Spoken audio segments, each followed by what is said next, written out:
देखिए जांच होना तो लाजमी है और ये आरोप पिछले लंबे समय से ये चल रहा है, तो इसकी जांच होना ही चाहिए। जो जांच के पश्चात इस पर कोई टिप्पणी करना ये ठीक रहेगा। मगर मैं इसके साथ आपको ये भी बताते चलूं कि भारतीय जनता पार्टी का एक टेक्निक है, वो डाइवर्ट किसी मुद्दे को करने में वो माहिर है।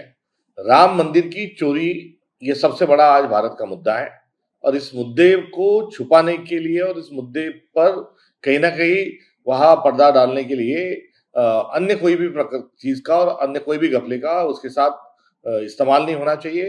राम मंदिर की इतनी बड़ी चोरी हुई जिसमें 200 किलो चांदी की ईंटें हैं, तमाम उसके पहले की ईंटें हैं, जो चंदा आया 1400 करोड़ रुपए का उसका हिसाब नहीं, सीसीटीवी पर धोती डालते डालते चोरी हुई है। तो इन तमाम चीजों के लिए जो एसआईटी गठित की है तो एसआईटी बर्खास्त की जाए, क्योंकि एसआईटी में जो योगी जी जो है उनके वहां खास जो मर्जी की जो लोग हैं उनको उसमें रखा गया है। तो सुप्रीम कोर्ट के न्यायाधीश की अध्यक्षता में एक जांच अयोध्या की होना चाहिए और रहा सवाल सिद्धि विनायक का, तो वहां की भी जांच जल्द से जल्द सरकार करे। मगर सरकार जांच में विलंब किस लिए कर रही है? सरकार जांच में इसलिए तो विलंब नहीं कर रही कि इस मुद्दे को गरमाया जाए और अयोध्या के मुद्दे को ठंडा किया जाए, तो और एक भारतीय जनता पार्टी का एक ये पाप होगा, उससे हम सबको बचना चाहिए। तो सिद्धि विनायक में से पहले भी एक मामला सामने आया था जहाँ पे कई लोगों को गिरफ्तार भी किया गया था, पकड़े भी गए थे रंगे हाथ, और 1400 करोड़ का मामला जो है राज ठाकरे जिक्र करने की इससे पहले भी छुट्टी, लेकिन उसे बाहर आने नहीं दिया। ये कैसे देखते हैं सर? तमाम जो लोग हैं सब चीजें पब्लिक डोमेन में आना चाहिए। देखिए इन सब चीजों को जानने का हक है और इस जानकारी के हक के लिए राइट ऑफ इंफॉर्मेशन ये एक्ट को कांग्रेस लेके आई थी, मगर पिछले 12 साल से इस कानून को खारिज करने का पूरा प्रयास चल रहा है। इतना ही नहीं, तो जो पीएम रिलीफ फंड है उसमें आप राइट ऑफ इंफॉर्मेशन के तहत मालूमात नहीं ले सकते, जानकारी नहीं ले सकते।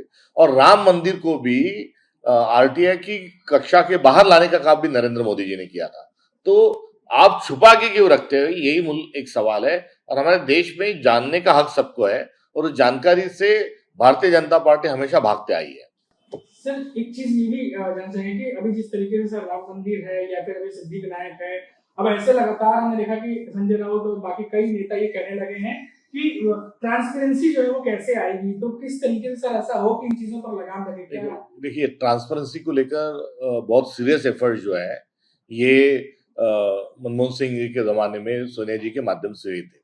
वो कैसे हुए थे तो बात केवल बताने की नहीं, तो टेक्नोलॉजी और डिसेंट्रलाइजेशन, यानी ज्यादा से ज्यादा लोगों का सहभाग सहयोग निर्णय प्रक्रिया में हो और तंत्र ज्ञान का इस्तेमाल करें और उसके साथ साथ वैसे ही कानून बने, ये हमारी नीति तय हुई थी। और इस नीति के तहत पैन कार्ड हमने निर्माण किया, हमने आधार कार्ड का निर्माण किया, रेलवे में पीएनआर नंबर जो है उसको शुरू किया। तो इन सब टेक्नोलॉजी की चीजों से जो भ्रष्टाचार है उसको रोकने का काम आप कर सकते हो। और इसके साथ साथ राइट ऑफ इंफॉर्मेशन जैसे भी कानून इस देश में लाए गए। 73rd 74th अमेंडमेंट के तहत जो केंद्र और राज्य की सत्ता जो है और निचले स्तर पर जाने के लिए उसके भी अमेंडमेंट हुए थे। तो हम जब पारदर्शिता की बात करते हैं तो केवल वो बात करके नहीं होगा, तो उस आदर्श स्थिति में लाने के लिए हमको कानून भी बनाना पड़ेंगे, पॉलिसीज भी तय करना पड़ेगी, और यदि उसमें करप्शन नहीं होने देना है और पारदर्शिता चाहिए तो डिसेंट्रलाइजेशन और टेक्नोलॉजी इस दोनों का इस्तेमाल करना चाहिए। ये राजीव गांधी जी का जो मैसेज है उसको हमने जैसे कि तैसे उसको स्वीकारना चाहिए। मगर धांधली और गड़बड़ इसलिए हो रही है कि मोदी जी का और आरएसएस का और भारतीय जनता पार्टी का जो तकनीक है वो सेंट्रलाइजेशन का है। सारी शक्ति उनको उनके पास ही चाहिए, सारे फैसले भी उन्हीं को करना है। इसलिए केंद्र की जो मंत्रिमंडल है, केंद्रीय मंत्रिमंडल, उसमें 3-4 के अलावा कोई किसी को नहीं पहचानता। और यही जो चित्र है हर राज्यों में भी इसी प्रकार के चित्र चल रहा है। तो पारदर्शिता आना चाहिए, उसके लिए कानून बनना चाहिए, उसके लिए पॉलिसी बनना चाहिए और विकेंद्रीकरण जो है वो लंबे ज्यादा गहराई के साथ विकेंद्रीकरण होना चाहिए।